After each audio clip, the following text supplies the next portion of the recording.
una semana autónoma, que haya sido muy autónoma además.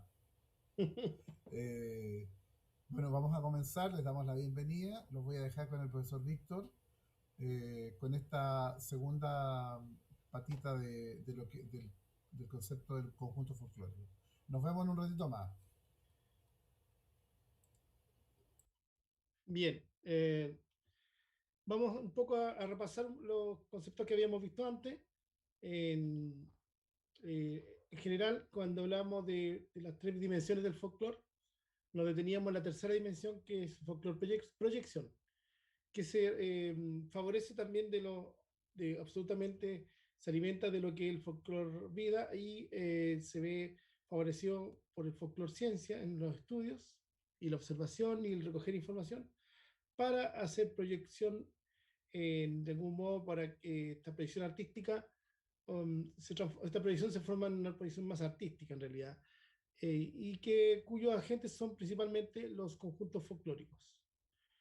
Y también otras modalidades de trabajo como son los ballets, eh, y las agrupaciones, las compañías, hay un montón de nombres que en algún momento vamos a tratar de definir las otras modalidades de hacer proyección. Por ahora estamos centrados en lo que es el conjunto folclórico, que conjunto comparte ciertas ideas, ciertos principios en torno a una idea de lo que es la proyección. En general, definimos que esto también, el primer criterio que uno tiene que decidir es el grado de estilización. El grado de estilización va desde un trabajo que es muy parecido al purista, que incluso gente que son cultores pueden realizarlo, pero que realizan un ordenamiento, una desfuncionalización de la manifestación o el hecho folclórico. Y de para adelante se va proyectando en diferentes niveles hasta llegar hasta un trabajo depurado, muy, muy estilizado. Vimos también algunos ejemplos. Hoy día vamos a aplicar eh, ciertos criterios en relación a lo que es esta proyección, unos criterios nuevos. Y de ahí vamos a ir desglosando diferentes formas de hacer la proyección, que al entrecruzar con lo que el grado de estilización da la resultante de lo que puede ser un trabajo, ya sea de un conjunto folclórico o las demás formas de proyectar el folclore. ¿Me puede compartir entonces el pepeto de hoy?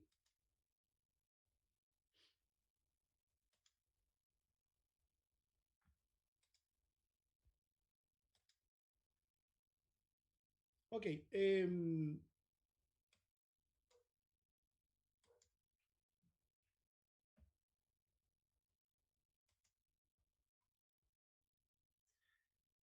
los aspectos a considerar en la proyección del folclore.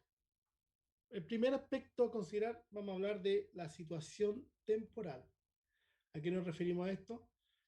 Todo hecho folclórico, toda manifestación, todo elemento cultural, todo suceso que el hombre, o mejor dicho, el ser humano produce, corresponde al tiempo cronológico en el que se sitúa el hecho folclórico a proyectar. Esto quiere decir que cada grupo humano, cada hecho cultural, como ya les decía, cada hecho de cultura tradicional, suceden no solo en un tiempo y en un espacio. Entonces, por ejemplo, esta clase hoy día se está realizando en una fecha, en un horario, eh, y que todos podemos constatar, porque existe una forma de medir el tiempo. Esta clase es el día martes a las 8 de la mañana, para algunos muy doloroso, pero esta es la situación temporal de esta situación, de esta clase. Así todos los sucesos que correspondan a los seres humanos tienen relación con esta ubicación temporal. También tiene una ubicación espacial en un lugar. Y junto con ello también tiene una situación ocasional. ¿Qué quiere decir esto?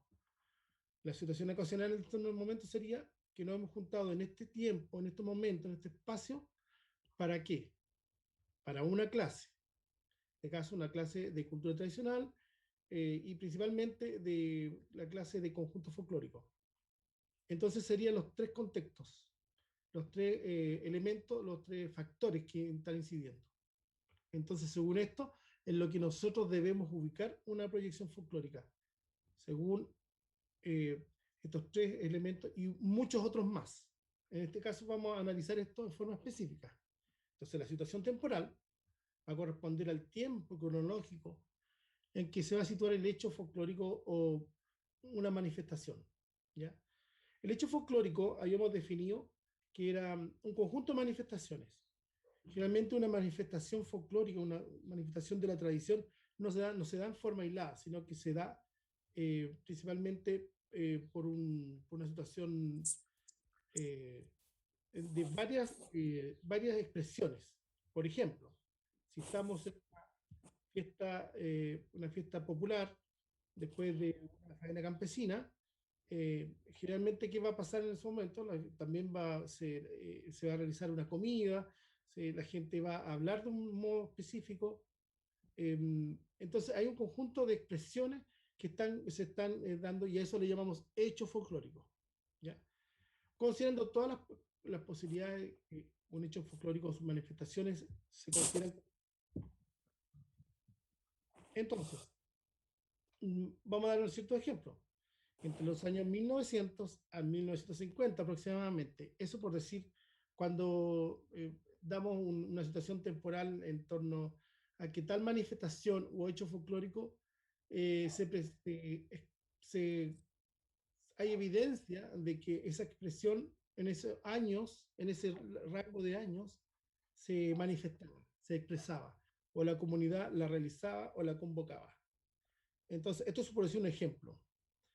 Recordando que también la situación temporal para una manifestación tiene que ser bastante prolongada, por lo menos, a lo menos unas 5 décadas, para que decir que eso fue folclore o para decir que eso era de la tradición o es de la tradición, entonces son los rangos de tiempo mínimos. ¿Ya? A veces hay situaciones temporales más cortas, pero se consideran igual tradicionales, porque todo está en base a la raíz de la expresión. Entonces, podemos decir, por ejemplo, que desde el año 1970 hasta hoy, eso quiere decir otro rango de tiempo. ¿Ya? Entonces, por ejemplo, data la cueca desde las cronistas desde las crónicas que hay de la época de algunos registros que vieron bailar la cueca o vieron bailar una danza similar a una danza, a lo que hoy sería la cueca. Entonces hay antecedentes en Quillota, un francés que describió algo relacionado a la cueca, y Benjamín Vicuña Maquena registró este testimonio. Entonces dice que había una gente de color que bailaba una cueca con una danza de muchos movimientos, con zapateos y con pañuelos. Y así hay varios vestigios que desde el año 1824 hay evidencia de ello. Entonces podemos decir que la cueca está próxima a los 200 años desde que más o menos hay evidencia de que esta danza empezó a emerger en nuestra cultura. Puede que haya llegado desde fuera, puede que se haya creado de una cosa endémica, de una situación endémica que haya sido dentro del país, o que gente que venía desde fuera la desarrolló dentro del país. Bueno, esas son todas teorías. Fue algo que vimos cuando vimos la zamacueca en América, siendo las posibilidades de que haya venido desde una danza antigua, desde el Perú, o la zamacueca, era la posibilidad más aceptada por los estudiosos, pero algo que no está comprobado. Entonces, es lo más importante de una manifestación de folclore, analizarlo desde su punto de vista temporal. En este sentido, el hecho cronológico principalmente. Cuando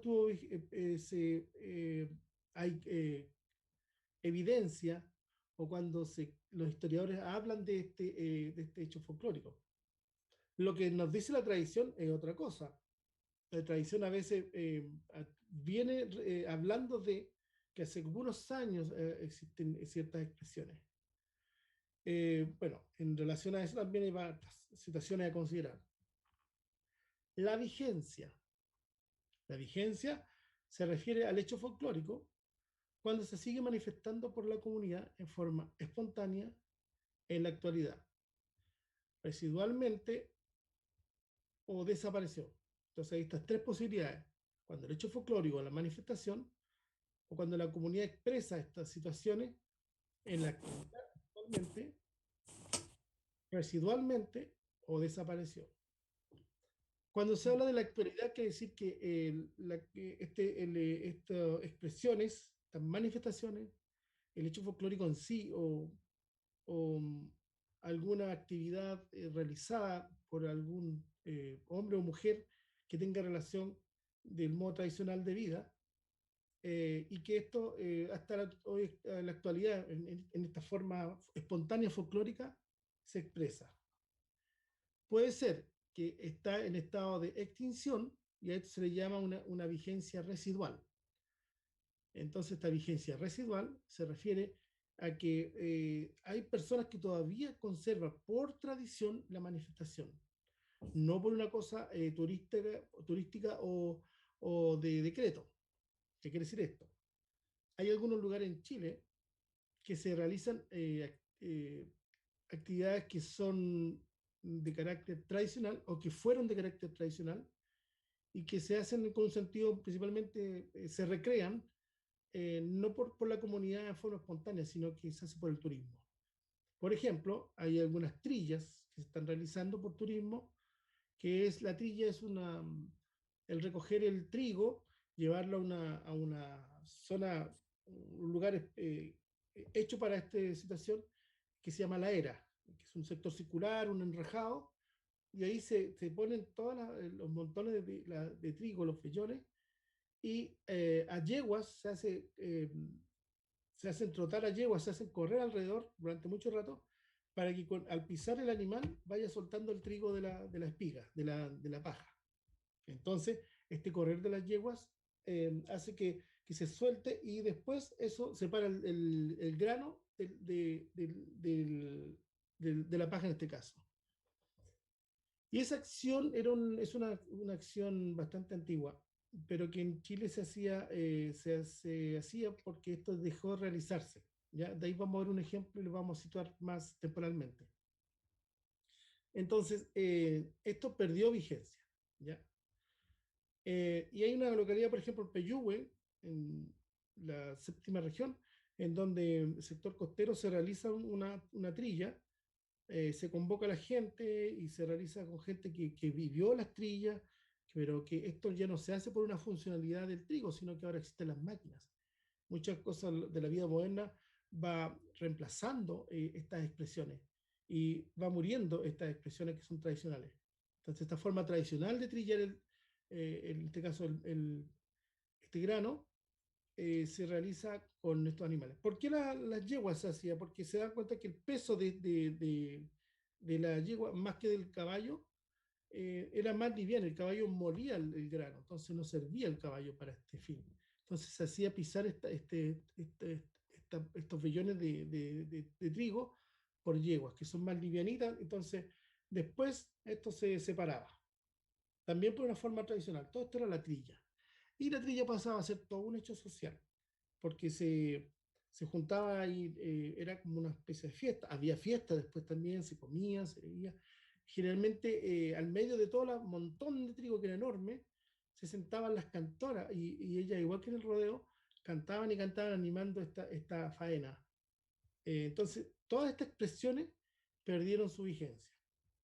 Ahora, existen otras, cuando es residual, quiere decir que se realizan, que aparecen de forma tradicional, pero esta que perdió vigencia, hay varios hechos en Chile que se hace por turismo. Por ejemplo, en Chiloé se realizan ciertas tiraduras de caza, que esta cosa de esta minga para mover una casa todavía está en forma residual, todavía se realiza por tradición, pero también lo están realizando en algunos sectores en forma no tradicional, no por necesidad de la comunidad, sino que por un asunto absolutamente turístico. ¿Ah? Entonces se hace generalmente en el verano, construyen una casa así ficticia y la trasladan con algunos pocos ayuntas de güeyes incluso la gente que ahí participa puede ser que nunca movió una casa en forma tradicional, sino que solo se hace por turismo. Bueno, esto en relación a todo lo que es el elemento de la vigencia. Entonces, una situación que en el tiempo deja de ser expresada, utilizada o necesariamente convocada por la comunidad, se habla de si está vigente o no está vigente. Cuando esta relación se refiere a folclore muerto o no vigente, cuando pierde esa vigencia en el tiempo. Por ejemplo, danzas antiguas, por ejemplo, danzas de la colonia que no sobrevivieron, como tal la refalosa, las zamacuecas que llegaron desde del Perú, que después las transformamos en cueca. Por supuesto, lo que hoy día se baila como cueca no tiene relación con lo que vino desde el Perú, sino que se adaptó, al igual que todo lo que hablamos de la cumbia. Em, el vestuario de algunas épocas pasadas, pues, absolutamente el vestuario es algo que realmente pasa de moda y pasa también de tradición. Sobreviven hasta hoy en día elementos como el traje guaso, eh, que vamos a ver en algunas de las sesiones durante el semestre, el vestuario, pero que generalmente eso es una evidencia absoluta de que algunas cosas pierden vigencia. La forma de vestir hoy en día no tiene ninguna relación con cómo vestía la gente en la colonia, o cómo vestía en la época de la independencia, o posteriormente ya a los inicios de la República. ¿Ya? También hay que considerar, y eso lo vamos a ver cuando vemos vestuario, que ciertos factores de tiempo en alguna expresión también se modifica por la condición climática, social, etcétera, etcétera. Porque la gente de la colonia vestía de un modo, pero si tenía más dinero, vestía de otro. Y eso pasa todo, hoy en día. Bueno, en relación a la vigencia, hablamos del folclore muerto o folclore no vigente, cuando esta manifestación deja la comunidad de expresarla o de convocarse para esta manifestación o hecho folclórico. Cuando la manifestación o un hecho folclórico se realiza y se expresa y la comunidad espontáneamente se refiere a folclore vive, a folclore vivo o folclore vigente. ¿Ya? Cuando hasta hoy en día, en forma actual, podemos observar la evidencia es absolutamente concreta, visual. Podemos ir a ver a un artesano a su lugar donde él realiza su elaboración artesanal. Podemos entrevistarlo, podemos ver cómo lo hace y podemos incluso hasta adquirir algunas piezas de él. Y eso todavía está vigente. Alguna manifestación tradicional. En el tiempo se han ido modificando, por supuesto, esta tradición se va modificando y va adquiriendo elementos de lo popular y elementos de la tradición, o sea, perdón, de la moda. Pero los elementos fundamentales siguen ahí vigentes. Por ejemplo, la fiesta religiosa, la festividad religiosa de la Tirana. Es una festividad que nunca se ha interrumpido, salvo por esta pandemia. Entonces, esta pandemia ha hecho que muchas expresiones o tradiciones entren en un sentido, en un estado latente, están interrumpidas. Entonces, ¿qué pasará después de que esta pandemia o se vuelva en algún lugar, de algún modo, una cosa, se vuelve una normalidad? Vamos a ver cómo la comunidad sigue manifestando lo que hacía por tradición, ¿ya? O pasa a tener una residualidad o simplemente se transforma en el folclore muerto. Entonces, este fenómeno social, evidente y concreto que estamos en nuestro día viviendo, de algún modo podría alterar muchas expresiones tradicionales, muchas manifestaciones, muchos hechos folclóricos. Y no solo hechos específicos, otros hechos sociales, por ejemplo, lo que vimos en el estallido social, de algún modo ese fenómeno masivo que hubo en nuestro país, en específico en nuestro país, nuestra comunidad enorme, provocó ciertos cambios en las tradiciones. Bueno, otro elemento a considerar es la ocasionalidad. La ocasionalidad se refiere a la situación social o de la comunidad en donde se requiere ciertas, evocar, emerger, invocar, realizar ciertas manifestaciones. Entonces, ¿cuál sería, por ejemplo, una ocasión? Tenemos, por ejemplo, fiestas de todo tipo, fiestas religiosas, un casamiento, faenas como la siembra, la trilla, la siembra cosecha, el construir una vivienda, la limpieza de los canales que se hacen en algunas comunidades altiplánicas o algunas comunidades de la zona central, donde se hacen en conjunto, en donde la comunidad solidariza, o una minga en el sur, que puede ser una minga de trilla, una minga de cosecha, una minga tiradura de casa, un curanto. Un curanto es para recibir, generalmente los curantos se hacen como para celebrar cualquier motivo, pero principalmente para recibir visitas importantes o queridas. Entonces, esa es la ocasión. Es lo que también te realizamos con algún momento cuando yo le decía, cuando organizamos las manifestaciones, ¿cuál? ¿Cuál es la manifestación? ¿Cómo es la manifestación? ¿Y cuándo es la manifestación? El cuándo, el que nos lleva hacia la ocasionalidad. ¿Ya? El cómo es todos los símbolos, los elementos simbólicos que vemos de la expresión, por ejemplo, como la gente viste, lo que habla, lo que come, en qué momento se realiza parte de estos rituales o ceremoniales. ¿Ya? Entonces, el cómo, el cuándo y el qué. En este caso, el cuándo se refiere a la ocasionalidad. Entonces, tenemos el cuándo, que es el tiempo, y tenemos esta ocasionalidad que es el cuándo. Entonces, o para en qué momento, con qué situación. Entonces tenemos todas estas expresiones que aquí pongo de ejemplo, que la mayoría de algún momento en su acontecer ha participado de ocasionalidades no solo tradicionales, sino que también de hechos que son de la vida moderna, de la moda eh, o de lo popular. Entonces, eh, tenemos que estas expresiones de la ocasionalidad es principalmente un factor muy importante a entender para decidir cuando hago yo toda una predicción folclórica. Eh,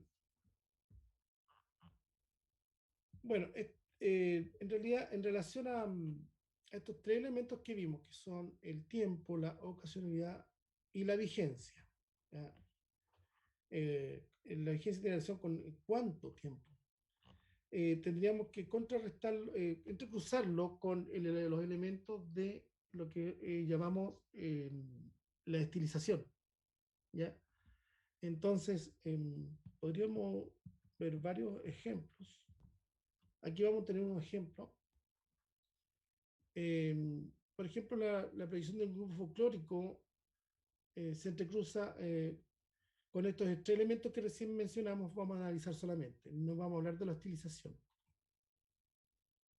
Por ejemplo, danzas de la colonia. La manifestación, ahí yo estoy hablando ahora de una proyección. Entonces digo, vamos a hacer con el conjunto folclórico danzas de la colonia. Entonces, ¿en qué tiempo se realizaron, estuvieron vigentes estas expresiones? Bueno, principalmente de 1598 a 1810. Esas son las fechas que la historia nos dice y que los estudios nos dicen y que las evidencias nos dicen que ese fue el periodo colonial en Chile, ¿ya?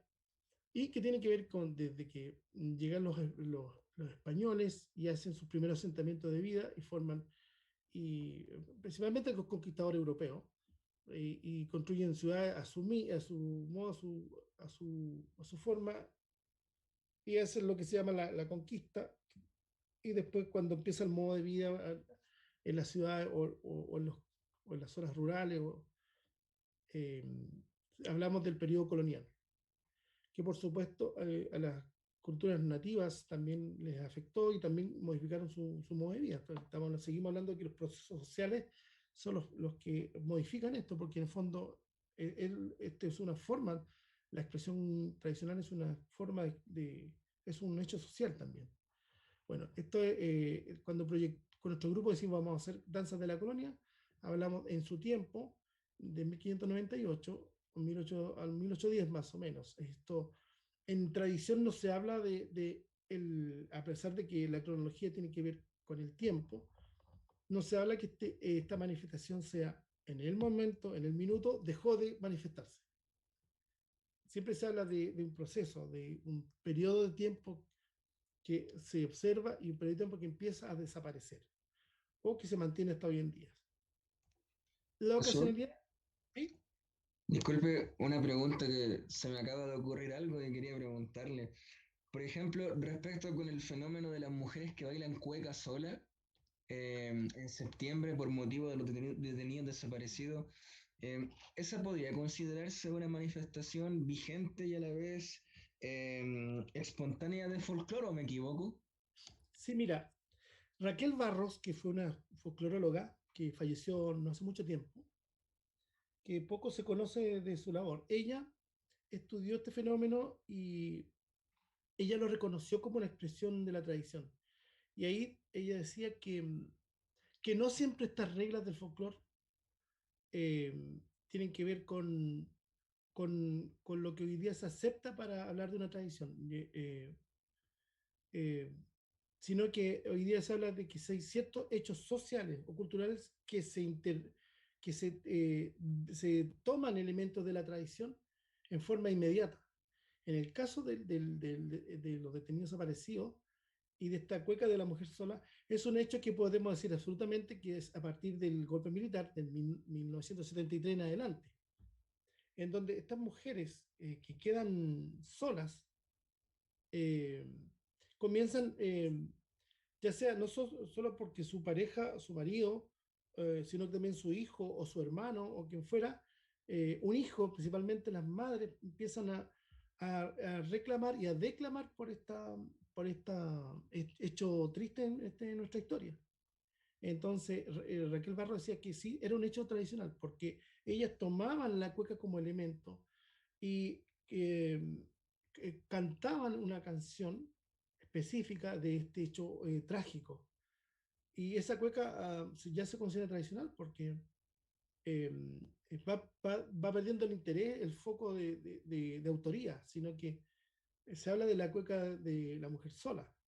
¿Ya? O ella, que en un tiempo fue muy famoso, de moda, ellas bailan sola, pero que hoy en día se habla de lo tradicional. Y pese que esto ya está residual, o sea, cuando ya casi no, van quedando muy pocas sobrevivientes de aquel hecho que reclaman el paradero de sus detenidos desaparecidos.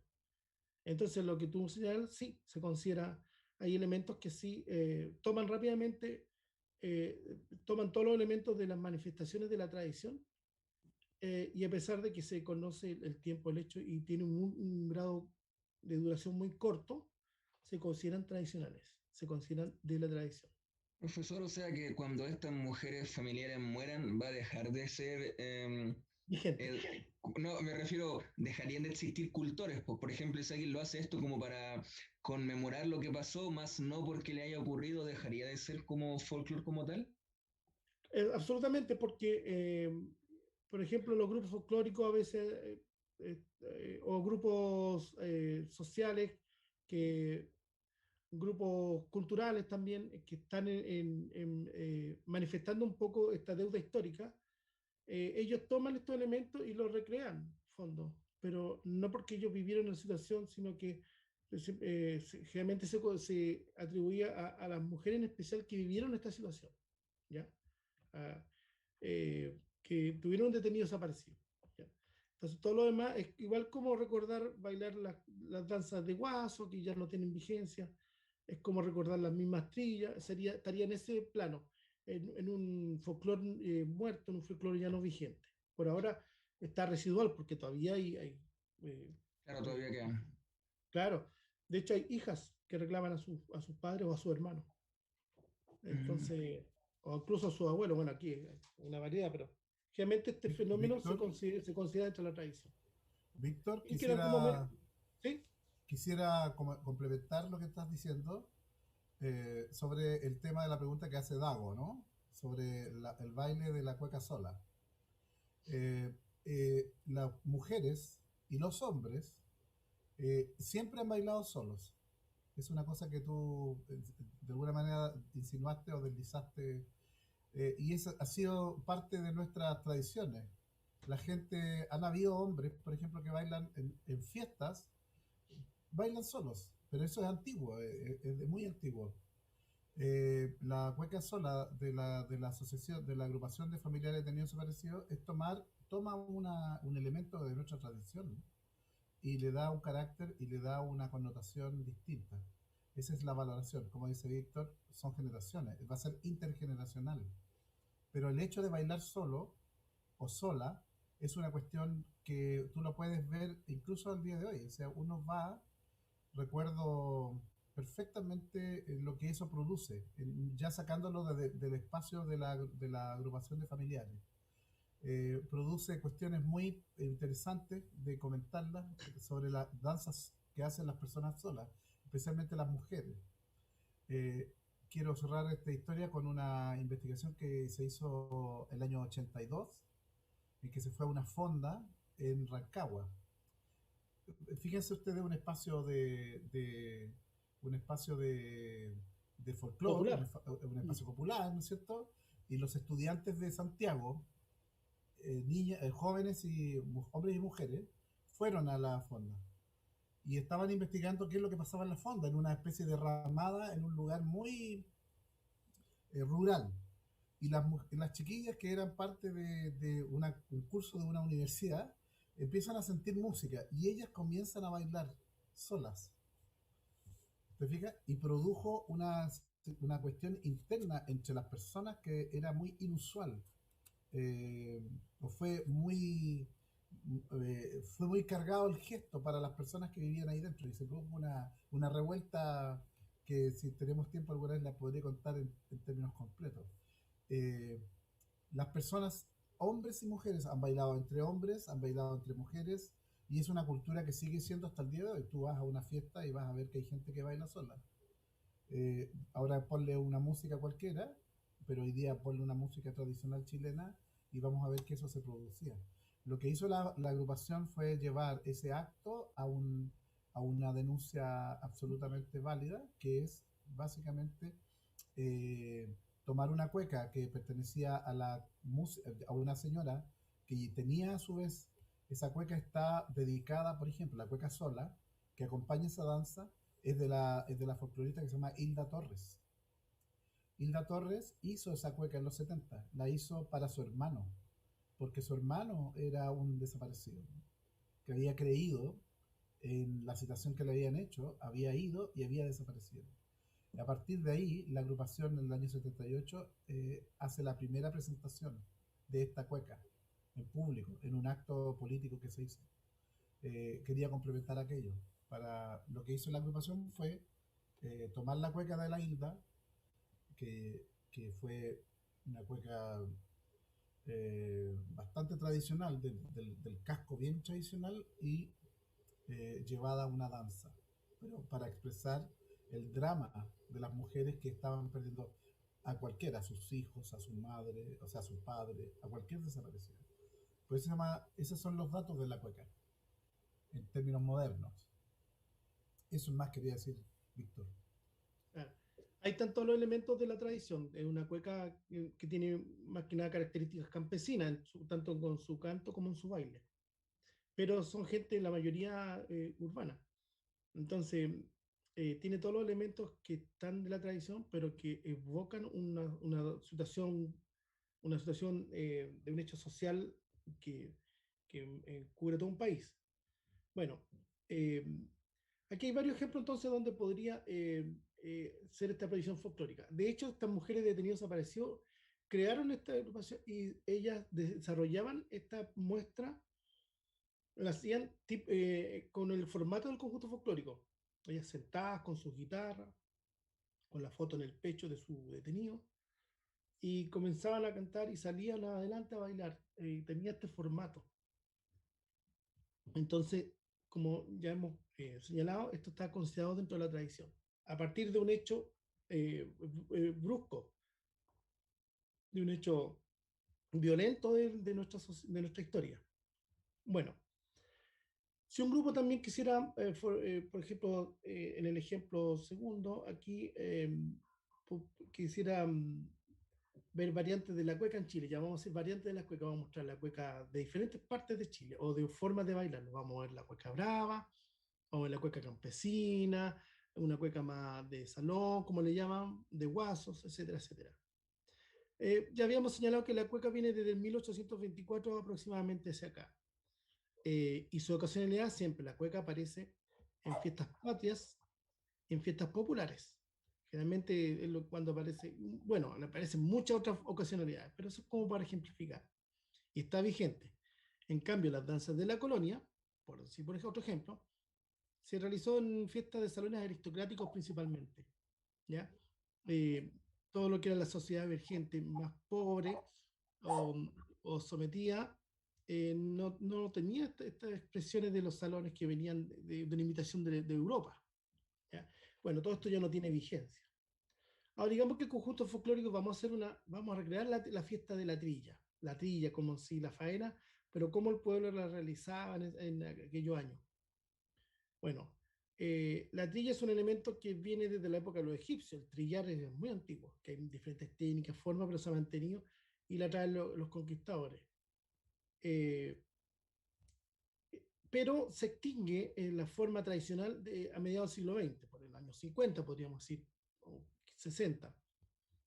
Entonces, ¿cuál es la ocasionalidad? La trilla de trigo, ¿ah? Porque curiosamente la trilla, por el nombre de trillas, también se habla de trilla de poroto, según el grano que se esté separando. ¿Ya? No tiene vigencia. Como yo le decía, hay elementos que son, del turismo que se realizan en torno a esta tradición. Lógicamente la trilla hoy se hace con una máquina, punto. Como se va matando el encuentro social. Las danzas religiosas de Tarapacá, ese sería, por ejemplo, las danzas, el cuadro que podríamos o lo manifestar. Entonces tenemos la cronología del 1880 en adelante. ¿Por qué? Porque esta fiesta es mucho más antigua e incluso antes que llegaran los conquistadores, estas manifestaciones se realizaban por las culturas indígenas ancestrales. Pero para Chile, después de la Guerra del Pacífico, esta festividad se nacionaliza, como ya lo hemos hablado, entonces decimos que más o menos aproximadamente esta fiesta pasa a ser una fiesta que se chileniza y se empieza a celebrar en ese pueblo, en el desierto, a la Virgen del Carmen de la Tirana, que nosotros vimos todo esto cuando vimos esta fiesta, la estudiamos un poco, la observamos. Está vigente, muy vigente, y las danzas están vigentes. Entonces, todas estas expresiones están vigentes del folclore vigente de este tipo, está más vigente en el norte que hacia el sur. Las ramadas y fondas, por ejemplo, va a ser lo que vamos a hacer como cuadro. Podríamos decir, el celebrando el 18. Sabemos que desde 1810, que empieza la proclamación de la independencia, y la vocacionalidad entonces sería las fiestas patrias. Y eso es algo vigente. Bueno, son ejemplos, simplemente ejemplos. Vamos a ver un pequeño, si el profesor me permite todavía, unos pequeños videitos para tomar un ejemplo visual. Entonces, vamos a ver un pachayampe, que es la fiesta de una papa. Cuando se siembra la papa, como la papa es un alimento sagrado para las culturas ancestrales, como los incas y los aymaras, los collas y demás, en la zona de Putra, en interior de Arica y Socoroma y otros localidades andinas, precordilleranas y altiplánicas celebran esto en comunidad. Tiene un montón de rituales, un montón de etapas, ¿ya? Pero vamos a ver un poco lo medular, cuando están enterrando la pala y llegan y están con los músicos, entonces todo esto como es sagrado y como los aymaras sacralizan todo, los altares están en todos lados, entonces esto pasa a ser el altar, donde se está sembrando esta papa. Y hay elementos como la chonta, que es una pala andina muy antigua, que usan ellos por tradición. eh, Se visten, hay cantos, hay un canto responsorial, que creo que vimos en algún momento en los semestres pasados. Vamos a ver esta comunidad cómo realiza esta manifestación. ¿Qué sería entonces? En tiempo, la danza está vigente, ¿ya? Este ritual ceremonial está vigente y viene desde la época ancestral, es pre-incanca, entonces no tiene como una fecha, una aproximación muy determinada, sino que es muy antigua. Entonces, estos son verdaderos documentos ancestrales. Vamos a ver entonces este Pachayampe. La ocasionalidad es la siembra de la papa. ¿Y dónde? En los pueblos andinos y precordilleranos de la 15ª región, principalmente.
Bien, estamos revisando con la ocasión de la siembra de la papa, de cómo se va realizando un montón de rituales que son previos, que son durante y que son posteriores. Principalmente se realiza un canto que la comunidad después empieza a participar de este canto. Los músicos están ahí, el altar sería este sector de siembra, y generalmente la funcionalidad, alguien entierra esta herramienta que es ancestral, esta chonta, esta pala, la entierra, o palandina que también le llaman, y la mujer generalmente arroja este fruto sagrado y con el pie aplasta la tierra para que la semilla quede bien guardada, que está papa, ¿ya? Entonces, la danza va haciendo este paso que vimos ahí, que estaban todos ya, bueno, por supuesto, hay bastante bien regadas las festividades. Entonces, vamos a ver cómo un grupo folclórico de carácter tradicional, un conjunto tradicional, logra estudiar bien la fiesta y toma el elemento de la danza esta que se realiza incluso alrededor de este sector de siembra. Algunas personas no están plantando, sino que son algunos, generalmente son matrimonios que realizan esa siembra, y el resto de la comunidad, ancianos, niños u otros, van alrededor haciendo imitando el paso de cómo con el pie voy aplastando la papa cuando la siembro. Entonces vamos a ver el conjunto folclórico de la Universidad Católica de Valparaíso, cómo proyectaron esto. Van un cortito para entender un poco.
Bien, en este ejemplo audiovisual que vimos, se toma, este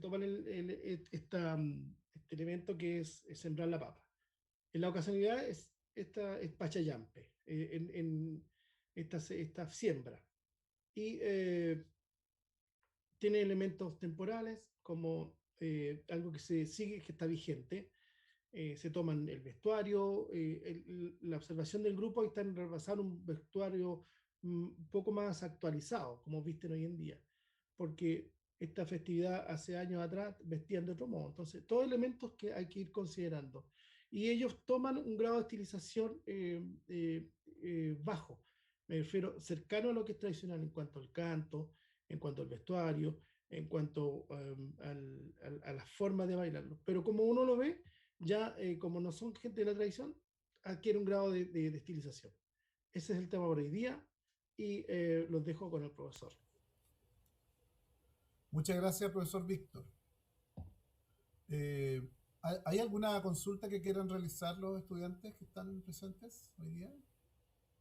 ¿Alguna duda que hayan tenido sobre lo que vieron con el profesor? ¿No? Yo, claro. Eh, muy bien. Bueno, vamos a hacer un poquito de raconto, ¿no es cierto? ¿Qué es lo que está mostrando el profesor Víctor? Está mostrando cómo una cuestión se transforma en otra, en el fondo. Los conjuntos folclóricos, ¿qué es lo que les interesa a los conjuntos folclóricos? A los conjuntos folclóricos, ¿cuál es su materia? Es una cuestión que se denomina tradición o manifestación tradicional. Se le denomina así porque básicamente tiene que ver con ese uso tradicional de algo, ¿no? Y es muy importante saber de dónde viene y cómo se va desarrollando eso. El otro día pudimos escuchar, por ejemplo, una manifestación, eh, una manifestación musical. O sea, cómo suena algo o cómo se interpreta algo. Pero lo importante es saber qué es lo que les interesaba a principios del siglo. Ustedes miraron, ¿no es cierto?, ese apunte de música popular que les enviamos, donde las clases emergentes, hay un proceso, ¿no es cierto?, que se está dando desde 1850. Dijimos que el proceso esta inmigración interna, esta cuestión interna que se produce de los campos, principalmente de las provincias y principalmente de la zona centro-sur, a las ciudades más importantes. Recordemos, la ciudad más importante a principios del siglo XX es Santiago, Valparaíso, en la zona central. Y por el sur, Concepción podría ser otra ciudad importante. Eh, y en el norte, eh, por la densidad de la población, hay ciudades muy importantes, pero que no tienen la enorme cantidad de gente que tenían estas otras. Por ejemplo, Iquique, las zonas fronterizas, etcétera. Algunas de ellas, piensen, a principios del siglo no eran, teníamos en 1906, nosotros todavía teníamos una provincia que se llamaba Tacna, la provincia de Tacna. Y no es menor aquello, porque hay personas, cuando se hace el plebiscito, a principios del siglo, podríamos decir que toda esa zona folclórica del sur de Perú hoy día y del norte chileno, era lo más lejano que teníamos nosotros, pertenecía a Chile, Tacna, y después del plebiscito se transformó en peruano. ¿Ah? Entonces, y estos eran resabios que habían quedado de la Guerra del Pacífico. Entonces, ¿qué es lo que las personas, cuál era el fenómeno? Era el fenómeno de la inmigración que se estaba produciendo, este proceso de inmigrantes, pero dentro del país, este proceso de personas que se trasladaban de dentro del país. Incluso uno puede encontrar en su propia historia familiar, que es muy importante, decíamos el otro día, eh, es muy importante descubrir la raíz nuestra historia familiar. Yo les preguntaba si alguno de ustedes tenía familia en el sur, probablemente sus abuelos, o son ya, deben ser, me imagino, tercera generación o cuarta generación de santiaguinos, pero probablemente algunos de ustedes saben que su familia proviene desde la zona de Concepción, la zona de la octava región, o vienen de Temuco, o vienen de zonas incluso más australes. porque se buscaba, y este proceso va a durar, ténganlo claro, desde 1850 aproximadamente a 1950. O sea, ya la mitad del siglo XX consolida una presencia de personas que están, que traen un gusto por una música y traen una tradición y traen una manera de hacer. Y durante todo el siglo XX nosotros hemos podido de alguna manera encontrar, ¿no es cierto?, encontrar fórmulas, ¿no es cierto?, eh, de escuchar música o de hacer música eh, y de realizar tipos de música. El otro día escuchábamos, ¿no es cierto?, algunas fórmulas de música tradicional como esta.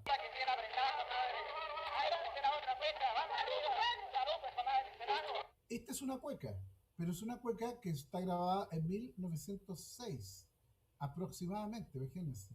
Ya tiene más de 100 años como relato, como historia.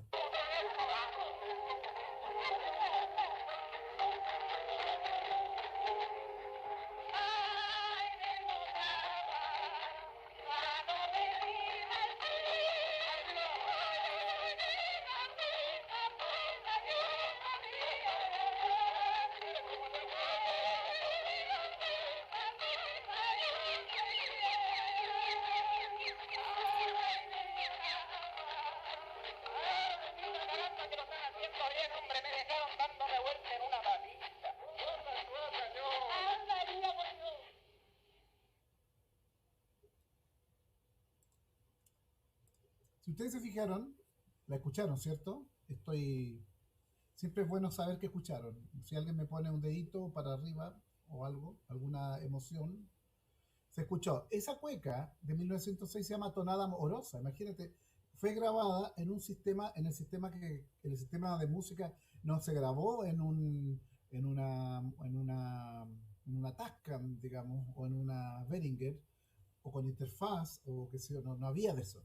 Era un sistema de Berliner, que es un sistema de cilindros de cera, que grababa de otra manera y que finalmente por el impulso eléctrico lograba sacar las ranuritas que ese cilindro tenía. Acuérdense que esa era la manera, eran cilindros, era como, voy a poner una cosa, parecía a un cilindro, un tubo así, un cilindro. Ese cilindro se ponía en una máquina que giraba y que iba leyendo lo que había quedado como plasmado en términos de señal acústica. El cilindro de cera es una de las inventos que se crearon y que llegaron a Chile en esta época, en 1900, para poder dejar grabado o para poder escuchar la música, para poder retenerla. Imagínate, los primeros efectos. Pero va después ya entradito el siglo, va a ceder por un problema de que tú no podías tener 10, ya con 10 cilindros en tu casa, ya tenías un espacio ocupado importante en tu casa. Piensen en términos fijos. Entonces, ¿qué es lo que se hace? Se aplasta el cilindro y aparece el disco que ustedes sí conocen, el disco de acetato, por ejemplo, que podía grabar una canción por un lado.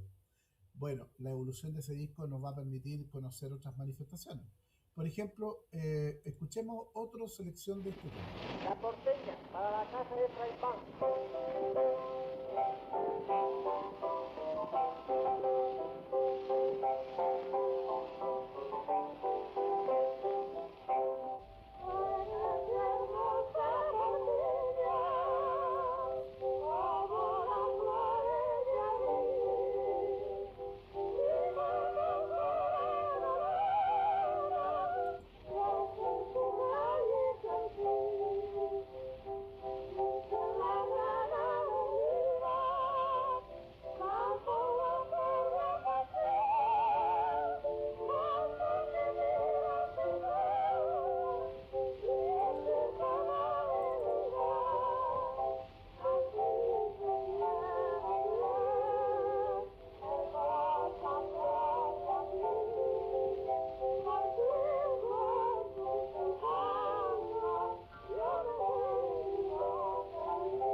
Perfecto, ahí tenemos una versión, acabamos de escuchar un vals, ¿no es cierto?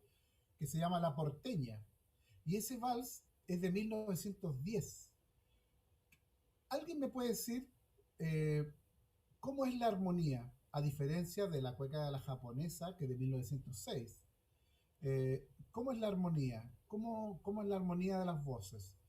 Ya nos dimos cuenta que son dos sopranos, ¿no es cierto? No son, hay que hacer la distinción. No son dos cantoras del campo, ¿no? O sea, uno se da cuenta al escuchar que algo se quiere mostrar. Un vals que probablemente se cantaba en las zonas rurales del campo chileno, por decirlo de alguna manera, pero cuando llegan al disco, cuando llegan a la grabación, no son las señoras que cantaban probablemente de manera original esa canción. Son personas que cantan. Una mujer que tiene un dúo de mujeres que tiene voces cultivadas.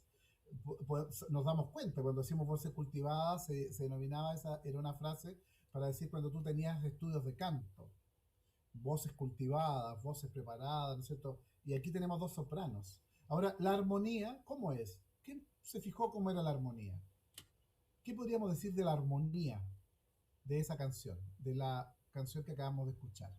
La Porteña, el vals de 1910. La armonía vocal.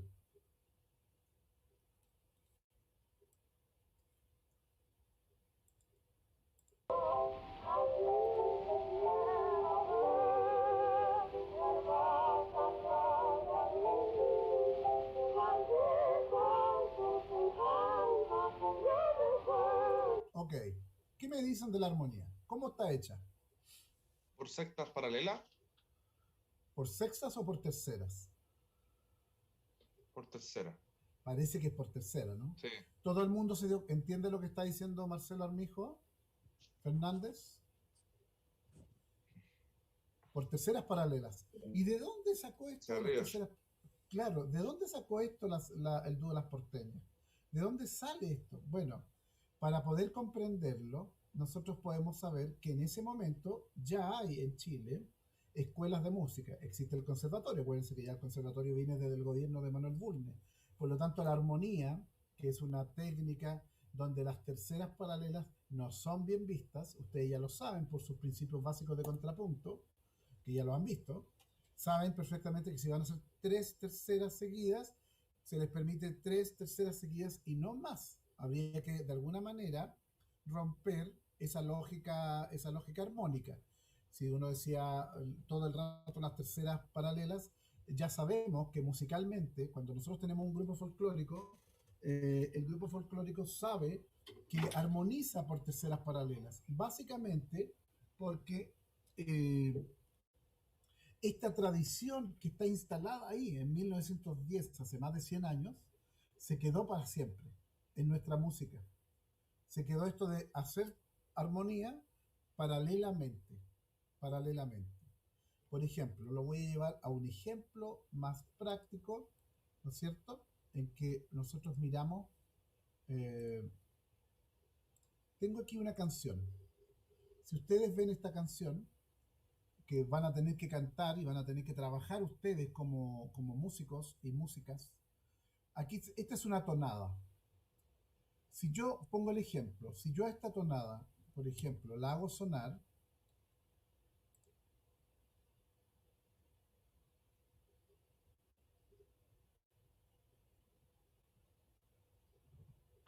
No se escucha, profe. al tiro, pero gracias. Ahí está. Ahora sí.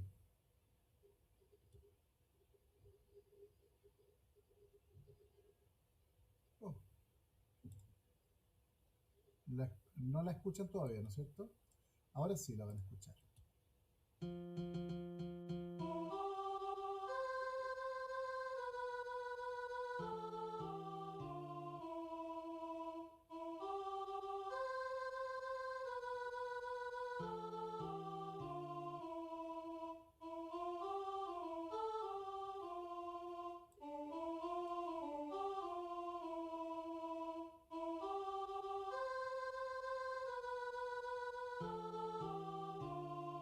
Muy bien.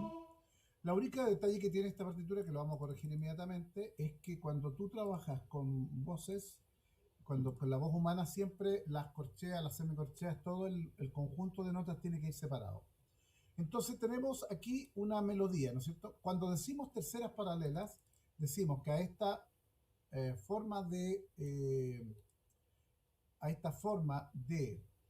eh, de melodía le agregamos una tercera inferior.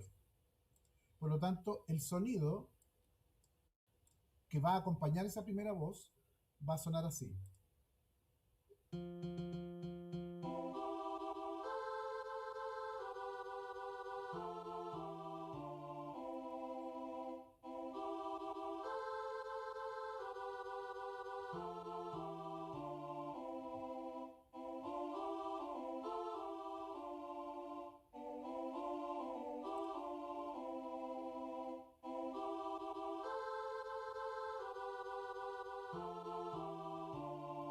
Muy bien, muy bien.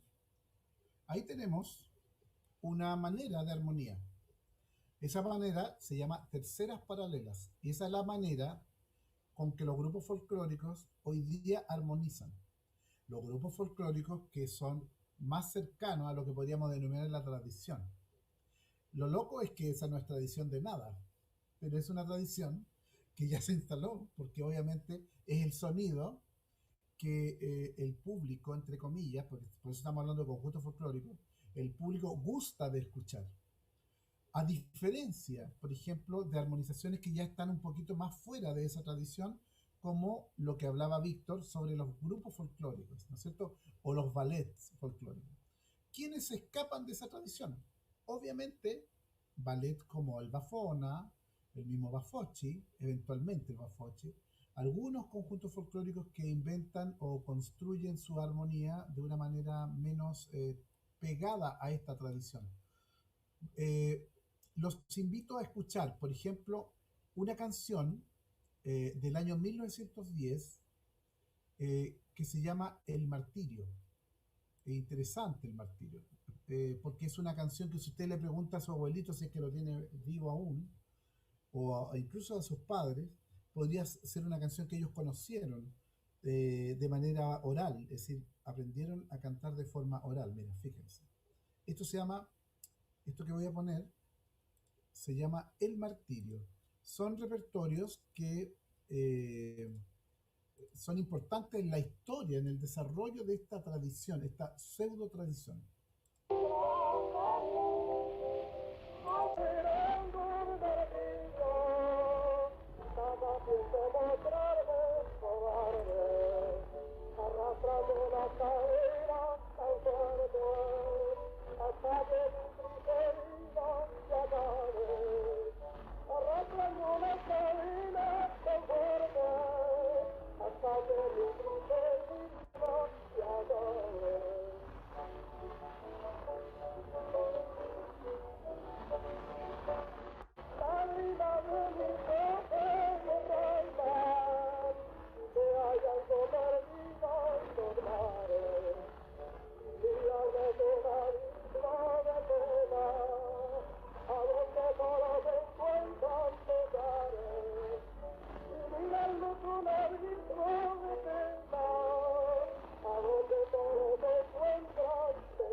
Ahí tenemos el martirio. El martirio, yo creo que los que han hecho folclore o han escuchado alguna vez a sus abuelos, ya me voy por esos campos y adiós, ¿no es cierto? Marcelo, tú lo ubicas, el Sí, martirio. quería acotar algo igual. Dime. Bueno, yo habitualmente siempre toco con una cantora de rodeo, Mirta Iturra. Sí. Ella canta mucho esta canción. Ella una vez me contó que este tema, el martirio, se lo enseñó su abuela. Y la abuela le contaba que este tema, no sé si será verdad o no, lo encontraron escrito en un bolsillo de una ropa de un militar de la época de la Guerra del Pacífico. Y encontraron eso escrito y bueno, obviamente la tradición lo musicalizó y ahora casi todos los folcloristas la conocen, ese canto. Exacto. El martirio tiene una historia, está grabada, mira, está grabada, chiquillos, en 1910. Entonces, si una canción tiene una historia, probablemente 1900, de 1880, son 20 años, son 30 años de antigüedad, no necesitáis más para que esa historia sea cierta. No es como cuando hablamos de leyendas medievales, de la espada del rey Arturo, que hay que irse como 1000 años atrás y ya ahí se pone medio complicado. Pero esa historia que nos cuenta Marcelo necesita 30 años, no necesita más para poder ser verdad. ¿Ah? El martirio habla de amor, en el fondo es un dolor. Y pues, imagínense, nadie hoy día en Chile, o sea, la gente no habla del martirio del amor. Pero hace 100 años la gente tenía un vocabulario muy amplio, y ese vocabulario, la palabra el martirio, era ya lo más doloroso que te puede pasar. ¿Quién de ustedes no ha sufrido alguna vez por alguna pena de cariño, que llaman en los campos, la pena del cariño? O sea, que no les ha gustado un niño, o les ha gustado una niña, o lo que sea, y no han recibido una correspondencia en el afecto. Bueno, ese sería un martirio, el martirio. ¿Por qué es tan extremo de hablar del martirio como imagen poética?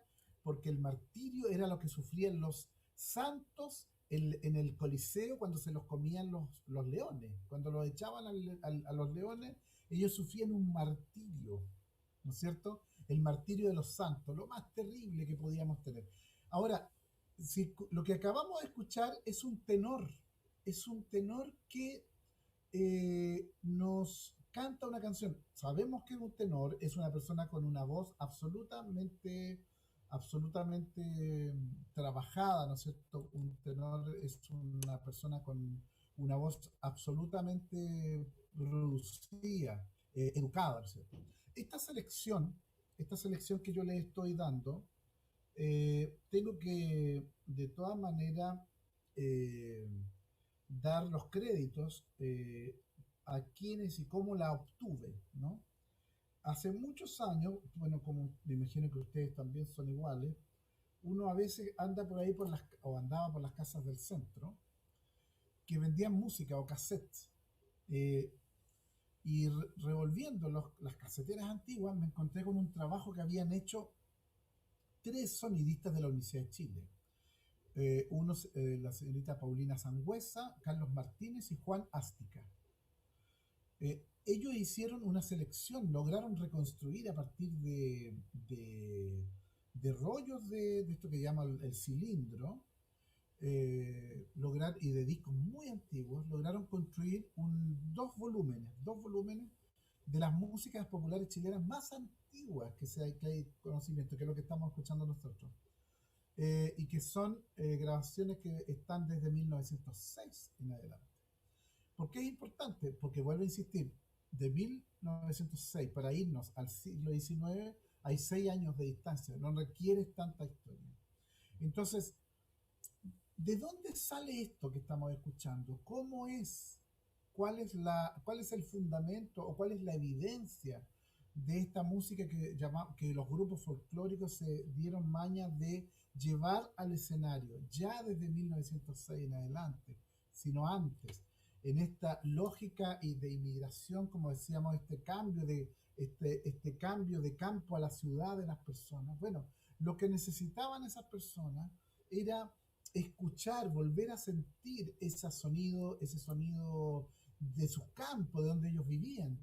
Cuando escuchamos la primera cueca, cuando escuchamos el otro día la japonesa o la serenata amorosa, que son de 1906, nos damos cuenta que las personas que graban esa lo que intentan es llevar una escena del campo, ¿ah? Una escena donde un gallo dice una paya, donde alguien dice un verso que se recuerda y viene la canción, y es toda una escena que se graba. Bueno, eso se produce por la migración campesina y eso no va a demorar algunos años en llevarse a lo que nosotros hoy día conocemos como grupos folclóricos. Pero hay una lógica de algún lugar, podemos nosotros saber que los investigadores, por ejemplo, se hacen parte de esta historia y vamos a mirar porque nos queda muy poquito tiempo, un trocito que vamos a seguir profundizando en una historia que tiene que ver con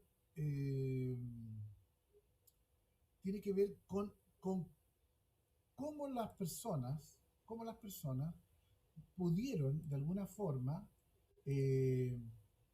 pudieron de alguna manera dejar algún rastro en relación a aquello que nosotros conocemos, ¿no es cierto?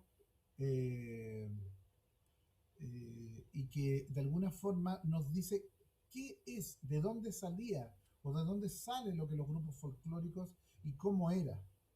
Yo les voy a mostrar un trocito de un documental, de un trabajo bastante inédito, que se estrenó hace muy poco en Chile, muy pocas personas lo han visto, lamentablemente, de doña Isabel Aretz y de don Mario Silva. ¿Quiénes son ellos? Ellos son musicólogos argentinos, que el año 1940, imagínate, 1940, se dan desde Argentina, pasan a Chile y llegan a las zonas centro-sur chilena con una vieja cámara de filmación y un aparato de grabación de audio, y nos han dejado uno de los primeros rastros filmados con audio directo de manifestaciones musicales de la zona centro-sur chilena.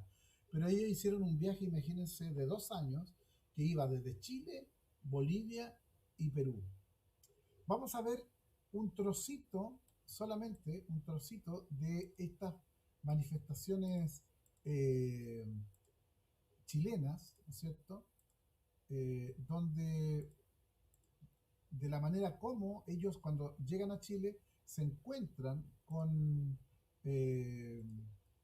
pequeñas manifestaciones culturales al otro lado de la cordillera, dicen ellos. Observemos.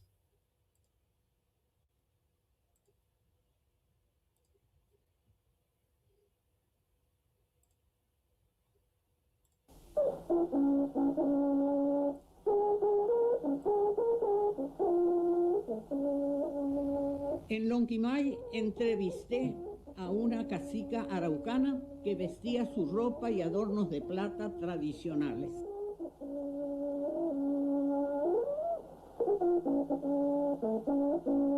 En un pueblito cercano pudimos visitar las rucas como la que vemos, con la original cuna a la que el niñito está atado.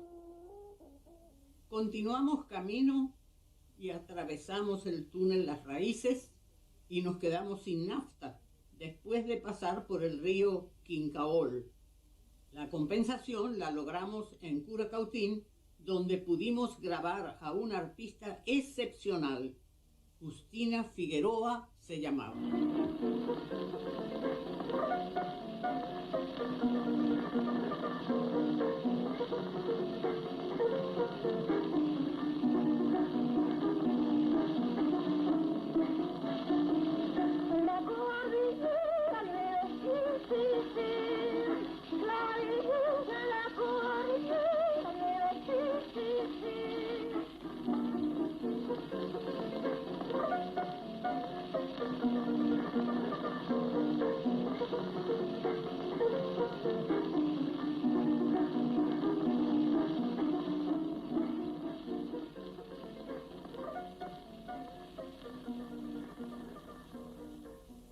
Al regreso se accidentó el automóvil y bajo la lluvia tuvimos que desandar el camino a pie.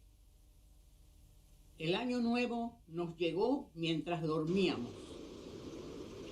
La continuación del viaje resultó penosísima, pero finalmente llegamos a Puerto Saavedra y pudimos ver el mar. En Coyico, un lugar cercano, encontré a una machi excepcional y a todo un grupo de músicos que la acompañaban con sus instrumentos típicos, formando una verdadera orquesta que no necesitaba director ni partitura. Margarita Millahuinca se llamaba la machi, que cantó para nosotros acompañándose con su tambor. Este tenía encerrada su voz, porque ella le había cantado hacia adentro antes de que le cerraran el parche.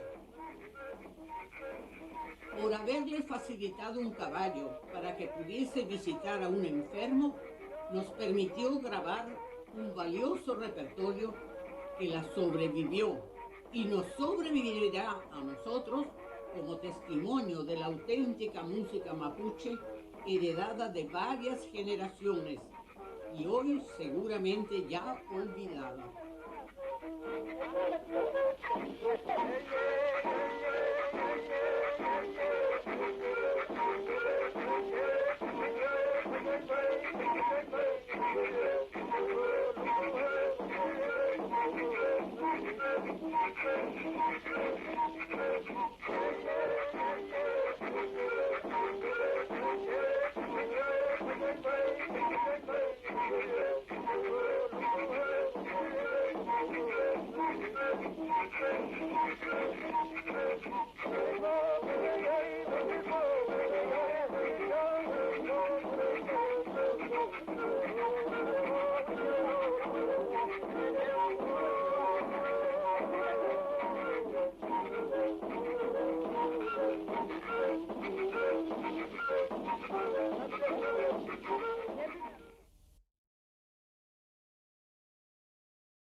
Muy bien.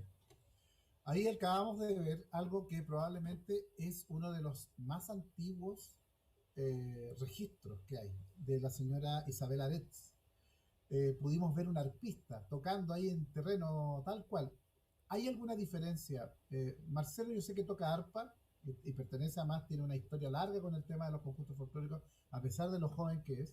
¿Hay alguna diferencia notoria, profunda entre esa arpa y el arpa que se toca hoy día en los conjuntos folclóricos? Marcelo.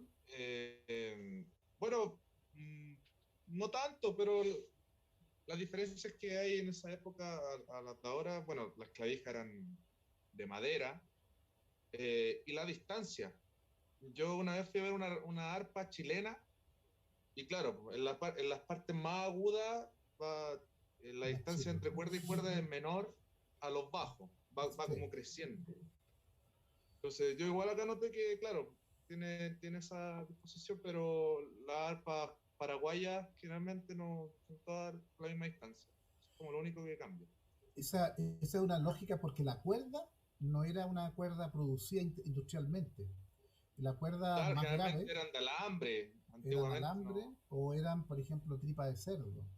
Entonces Claro. era obligatorio que las cuerdas más gruesas, que eran menos además que las que hay hoy día en las arpas. Lo interesante es escuchar que eso que acabamos de ver, dos elementos, como decía Víctor Mora adelante, como los grupos folclóricos pueden llevar adelante un cuadro que se llama así, ¿no es cierto?, de música mapuche o de música de zona central. Bueno, ese registro de Isabel Aretz es, sin duda, nos lleva a escuchar y a ver que lo que 100 años después, hoy día nosotros entendemos o lo que estamos mirando como música, lo que denominamos así, música folclórica, pero que en su momento es una música absolutamente vigente, absolutamente real, no es una música que esté tocada como por parte de una niña que toca el arpa y que toca porque está en un grupo folclórico, no, ella por tradición aprendió a tocar el arpa y ese grupo de personas mapuches no es un grupo folclórico, son personas que por tradición son capaces de interpretar. Y es muy interesante porque ya en la década del 40 ustedes pueden ver la variante de la trutruca circular. ¿Se dieron cuenta, no? Esa trutruca circular. Bueno, esa es una variante. Uno se pregunta cuándo aparece la trutruca circular, porque se decía antiguamente que era un invento moderno con la aparición del PVC. Pero en realidad no es una variante. Ellos lograban doblar el coligüe, algunos coligües, y lograban hacer ciertas concavidades circulares, y con eso también habían reemplazado a la antigua trutruca, que era más larga, que medía a veces 2 o 3 metros, ¿no es cierto? Y que terminaba en un cuerno. Y ese cuerno se tocaba entonces más o menos a la usanza de los grupos de los Alpes suizos, por ejemplo, tradicionales, que también trabajan en una especie de trompa, ¿no es cierto?, natural, que da la misma idea trifónica, que es lo que hace la trutruca. Bueno, no sé si hay alguna pregunta o algo que no haya quedado claro del día de hoy. Algo que haya visto con Víctor, conmigo. Vamos a mirar la próxima semana un trabajo con el cual vamos a tratar de que ustedes puedan encontrar alguna referencia para crear un trabajo musical, que es lo primero que habíamos acordado con Víctor de realizar. Lo vamos a plantear la próxima semana, así que yo les voy a enviar parte de este documental para que lo puedan tener como material. Si quieren y gustan, búsquenlo como... se llama Voces de la Tierra. Voces de la Tierra, que hace desde Chile hasta Perú, pasando por Bolivia. Voces de la Tierra, filmado por Isabel Aretz, sin H y con Z final. Isabel Aretz y Mario Silva, que le tenemos que dar también los créditos. En el año 1940. Lo pueden encontrar, está liberado además. Lo pueden bajar y lo pueden guardar y lo pueden ver y disfrutar. Es muy interesante. Y finalmente, si ustedes se fijan, en la manera de relato de la profesora Aretz, es el mismo relato que tiene en los trabajos de investigación Margot Loyola después. Es el mismo tono de voz, así como una voz plana que te va contando y te va diciendo algunas palabras que a veces se involucra un poquito emocionalmente, a veces no. Entonces te va describiendo algo que nosotros vamos viendo. Bueno, les dejo un abrazo. Que estén muy bien y nos vemos el próximo martes. Que estén muy bien. Chao, chao. ¿Puedo hacer una consulta? Claro, claro. El material que nos mostró, ¿hay alguna posibilidad de que usted suba el video o algún link para poder tenerlo? Lo voy a subir al materiales. Ah, ya. Super, muchas gracias, que esté bien. Chao. Chao, chao.